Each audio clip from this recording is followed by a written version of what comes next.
Hi, everyone. I'm Tanya Rivero. Members of President Trump's inner circle are on the defensive as House Democrats escalate their impeachment inquiry. Secretary of State Mike Pompeo says members of his department will not comply with subpoenas from 3 Democrat-led House committees, calling the requests, quote, an attempt to intimidate and bully.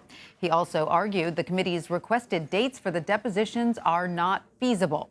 Pompeo's pushback comes as we learned that he was on the July 25th phone call between President Trump and the president of Ukraine. But chairmen on those committees appear unwilling to take no for an answer. In a letter back to Pompeo, the 3 committee chairmen wrote, in part, any effort to intimidate witnesses or prevent them from talking with Congress, including State Department employees, is illegal and will constitute evidence of obstruction of the impeachment inquiry. In the meantime, the president's personal attorney, Rudy Giuliani, says he is still weighing whether he will comply with the Democrats' subpoena. He is mentioned more than 30 times in the whistleblower complaint. And Attorney General William Barr is also facing scrutiny for asking Mr. Trump to reach out to a number of foreign leaders, including Australia's prime minister, to help him investigate the origins of the Russia probe. Barr has said he wants to review whether the investigation was politically motivated. President Trump, meanwhile, remains fixated on identifying the whistleblower. Today, he tweeted, quote, why aren't we entitled to interview and learn everything about the whistleblower and also the person who gave all of the false information to him? Let's bring in now CBS News White House correspondent Weijia Jiang, CBS News State Department and Foreign Affairs reporter Christina Ruffini, and Politico congressional reporter Melanie Zanona. Welcome to all of you. Thank you so much for being with us. Christina, let me start with you. 2 of the people who were set to testify this week are no longer State Department employees. Kurt Volker resigned as special envoy last week, and Ambassador Marie Yovanovitch was out in May. So do they have to abide by what Pompeo is now saying? So Maria Yovanovitch is no longer the ambassador to Ukraine, but she is still a State Department employee. So there's a little bit more control over what she can do. As to Kurt Volker, he's a private citizen. So this letter by Pompeo today saying, this is an effort to intimidate State Department employees and, they can't testify if they don't have a government lawyer there. That may all be well and good, but it's very unclear whether or not he has any power over Kurt Volker, who no longer works for him. Volker has said, and he sends an email. So he's in charge of something called the McCain Institute, and he sent an email to the Board of Trustees that said he intended to testify this week. And everything I've heard from friends and sources say that he wants to get out in front of this. He wants to go tell his story to the Hill. And the only way he could possibly be prevented from doing that is if someone is claiming executive privilege. But it's not clear whether or not you can claim executive privilege for someone who doesn't work for the government, who's talking about the State Department, who didn't have direct contact with the president. Right. So it's all very murky at this point.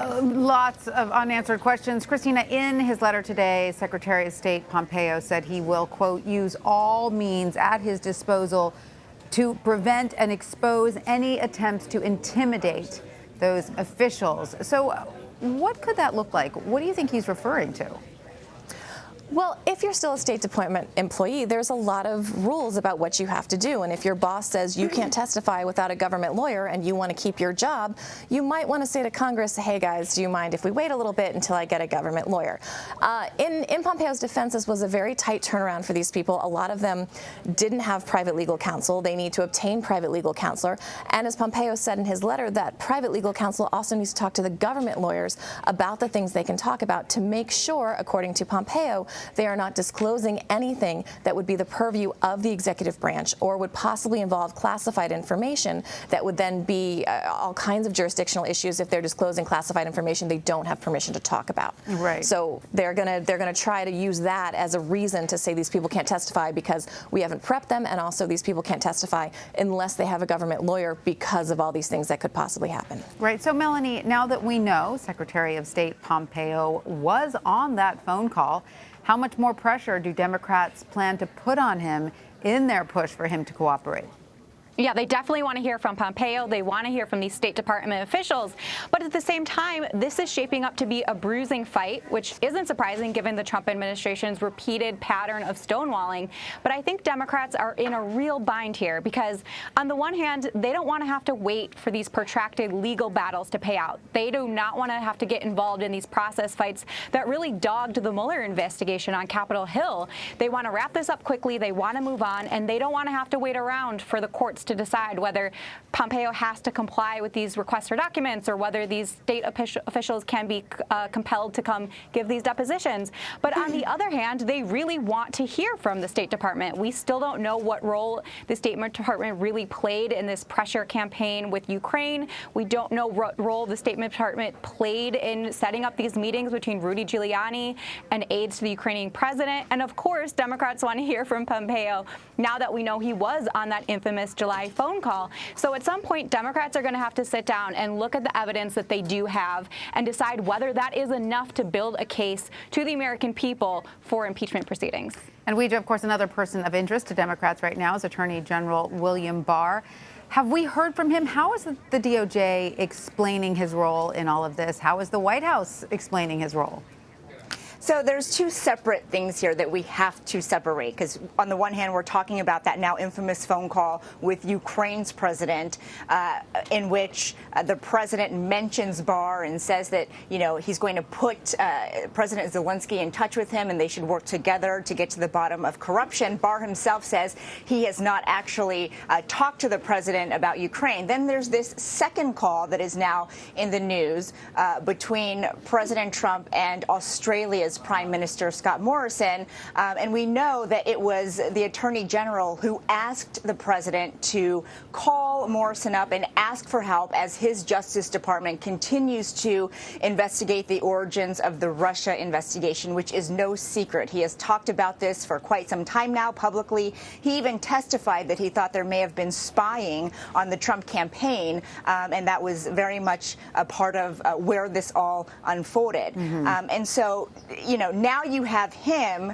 playing a role, you know, asking the president for help, and that's why it's raising some questions. But this is part of his bigger attempt to get other countries involved, which we have seen. In fact, he just got back from a trip to Italy where he was on the same mission. And so the White House is saying, so what? No big deal. He's just doing his job and, you know, reaching out and trying to gather information for his investigation. But, you know, whether it's appropriate to do that when it's all linked to a political motivation is the big question here. Right. It's slightly different, I would argue, perhaps from the phone call to the Ukraine, in that he was not asking for information about a specific political opponent, correct? Would that frame it in a different legal light? Right, and it also matters here that it was not Barr who got involved on that Ukraine call and asked the president to reach out, as you mentioned, for investigating the Biden family. It was the president who mentioned it first and saying, hey, let me put you in touch with our top law enforcement agent. But Barr still, you know, has a lot of questions to ask that Democrats want to know, you know, is it appropriate for the president to be reaching out to foreign leaders to help in pursuing largely discredited accusations against his political opponents? Right. All right. So, Melanie, congressional Democrats have been suspicious of Barr ever since he was nominated. How are these new revelations going over with them? Well, you're exactly right. Democrats have long been suspicious of Barr. They don't think that he's acting as the nation's top cop. They think he's acting as the president's personal attorney. You'll remember that back in, I believe, April, he put out that initial summary of the Mueller report and took the extraordinary step of determining that there was no obstruction, and the report was far less damning than the report actually was. And Democrats have always blamed that as never being able to overcome that narrative. He really set the tone there. And so now you see another example where he's potentially getting involved in the president's political bidding. He's asking these foreign governments to dig up information that the president could possibly use to help undermine the origins and credibility of the Russia probe. And so Democrats are not going to be happy with this, to say the least, but it's unclear whether they'd be willing to do something like try to get him disbarred or censured him on the floor. And they've already, of course, as you remember, held him in contempt earlier this year. So I'm just not sure what the actual legislative response to this will be. And Christina, looking at the president's personal attorney, Rudy Giuliani, he has in public interviews said various things about who directed him to contact Ukrainian officials. But one thing that he has said is that the State Department directed him. How is this dynamic complicating matters? Complicating matters because the State Department won't really answer the question. Secretary Pompeo was asked by the AP's Matt Lee at the press conference at UNGA in New York last week. It was a multi-part question. The first part of the question was basically, Giuliani has said you sent him over here to do that. Is that true?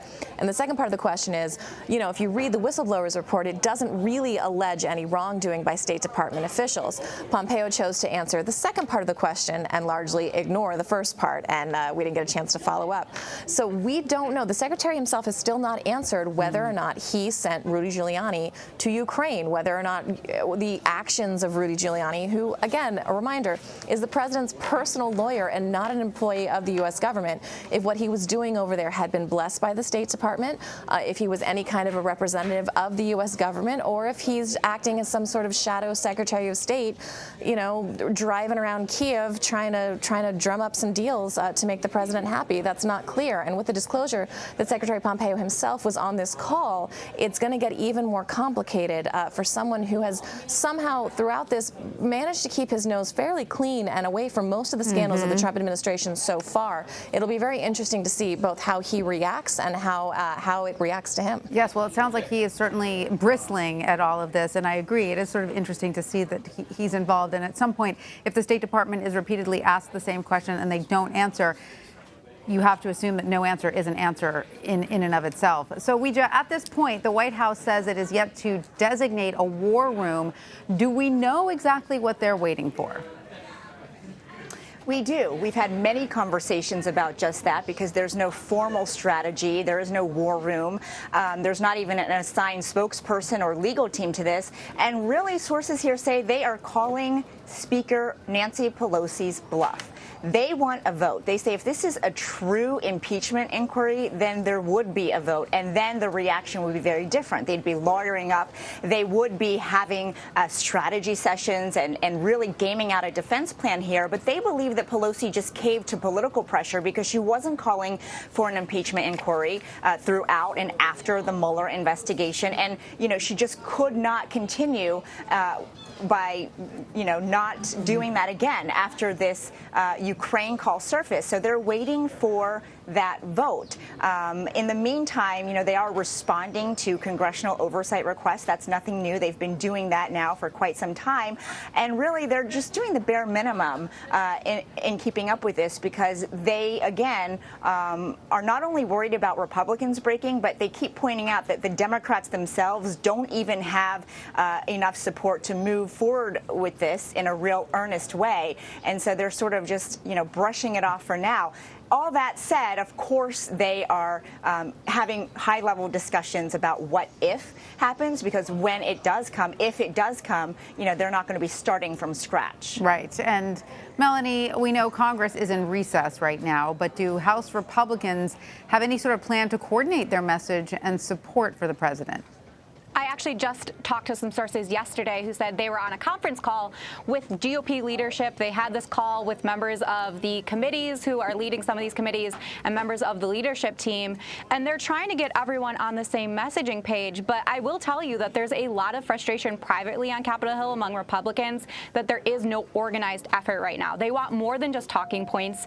They're also grumbling over some of the Sunday show performances from people like Kevin McCarthy, the House Minority Leader, and Stephen Miller, a White House aide who struggled to defend the president at times. And so they're looking around at this fast-moving impeachment query and saying, we're not adequately prepared to handle this. There's like playing whack-a-mole. Every day a new report pops up, and they don't really have an organized structure to respond to it. And so I think that is what you will try to see them doing in the coming weeks ahead. But it makes it difficult when you have the president who doesn't have a war room, who's launching these attacks from his Twitter feed and doesn't seem to be consulting with anyone. And some of his attacks are rubbing Republicans the wrong way, whether it's talking about a civil war-like fracture in the United States if they go through with impeachment, attacking the whistleblower, which has made some Republicans uncomfortable, or even calling for Adam Schiff to be arrested for treason. Republicans just are not comfortable with some of those messaging tacks. And they are not, like you said, all on the same page quite yet. So Weijia Jiang, No. Christina Ruffini, and Melanie Zanona, thank you all for joining us.